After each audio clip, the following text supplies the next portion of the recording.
आज हमारे माननीय लेफ्टिनेंट गवर्नर मनोज सिन्हा साहब अपने 4 रोजा दौरे के ऊपर दुबई और गल्फ नेशंस में 60,000 करोड़ रुपए के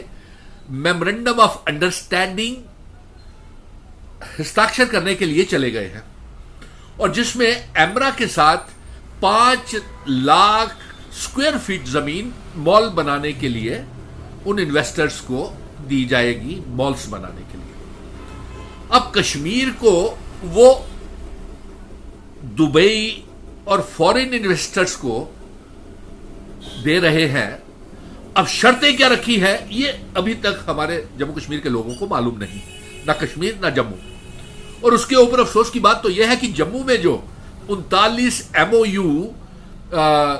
बिना शर्त के नॉन बाइंडिंग हस्ताक्षर किए हैं, वो देश के रियल एस्टेट बिल्डर्स के साथ किए हैं।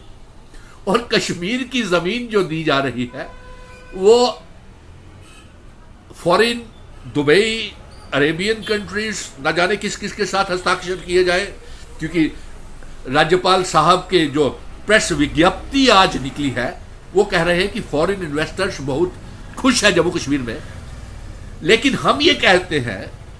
कि हमें ऐसी कोई भी करारदाद मंजूर नहीं है जिसमें हमारे जम्मू कश्मीर के बेरोजगार नौजवानों को उनके हक ना मिले, और साथ में हमारी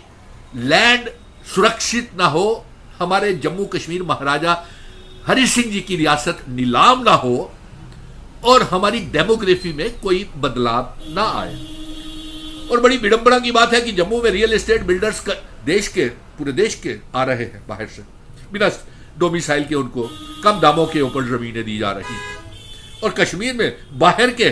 निवेशियों को लाया जा रहा है, फॉरेन इन्वेस्टर्स को। तो क्या यह कोई जम्मू कश्मीर को बफर जोन तो नहीं बनाना चाहते जहां हर मुल्क के लोग आ जाए, बिना स्टेट सब्जेक्ट के, बिना पुश्तानी पहचान पत्र, स्टेट रियल एस्टेट के वो आ जाए और अपने अपार्टमेंट बनाए। और जम्मू कश्मीर में जैसे मुफ्ती मोहम्मद सैयद कहते थे कि जम्मू कश्मीर में, और फिर सबसे बड़ी बात तो ये है कि ये जो इनको जमीनें दी जाएगी,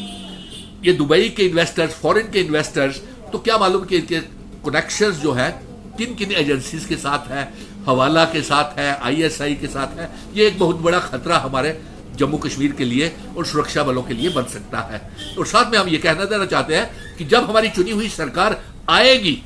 तो हम ये कहना देना चाहते हैं कि जब हमारी चुनी हुई सरकार आएगी तो हम ये सारी करारदाद कैंसिल कर देंगे। इसलिए फॉरेन इन्वेस्टर्स को जम्मू कश्मीर में इन्वेस्ट करने से पहले ये सोच लेना चाहिए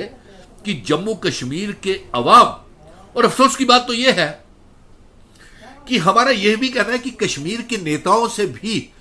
कश्मीर की अवाम से भी पूछ लेना चाहिए कि जो फॉरेन इन्वेस्टर्स को आप MOU बिना शर्त के नॉन बाइंडिंग आप करने जा रहे हैं, वो कश्मीर के नेताओं से भी पूछ लीजिए, सभी को कॉन्फिडेंस में लीजिए। जैसे डॉक्टर फारूक अब्दुल्ला, उमर अब्दुल्ला, महबूबा मुफ्ती, अल्ताफ बुखारी, सज्जाद लोन, MY तारेगामी, कश्मीर के लीडर्स को, वहां को दुबई के इन्वेस्टर्स को इन्वेस्ट करने के लिए पूछ लीजिए। इसी तरह जम्मू के नेताओं से जैसे रमन भल्ला, दविंदर सिंह राणा जी, सुरजीत सिंह सलाथिया जी, श्यामलाल शर्मा जी, हमारे चौधरी लाल सिंह, भीम सिंह, और बार के मेंबर्स, चैम्बर के मेंबर्स, व्यापारियों को पूछिए कि क्या उन्हें ये रियल एस्टेट देने वालों को के साथ मंजूर है भी है कि नहीं। क्योंकि आप हमारे महाराजा जी हरि सिंह जी की रियासत को यूं नीलाम करते चले जा रहे हैं और हमें कुछ बता भी नहीं रहे कि आखिर किन शर्तों के ऊपर आप यहां पे ये जमीनें, ये रियल एस्टेट को, ये फॉरेन इन्वेस्टर्स को दे रहे हैं। आखिर आपका मंसूबा क्या है? आपने जम्मू के लोकल व्यापारियों को तो बढ़ाया नहीं, लोकल बिल्डर्स को तो प्रोत्साहन नहीं किया। आप चाहते तो जो 18,000 करोड़ रुपए का जो रियल एस्टेट वालों को कम दामों पे जमीनें दे रहे हैं, आप जम्मू कश्मीर के बिल्डर्स को भी दे सकते थे, JDA से और PWD से भी बना सकते थे, लेकिन आपने ऐसा कुछ नहीं किया।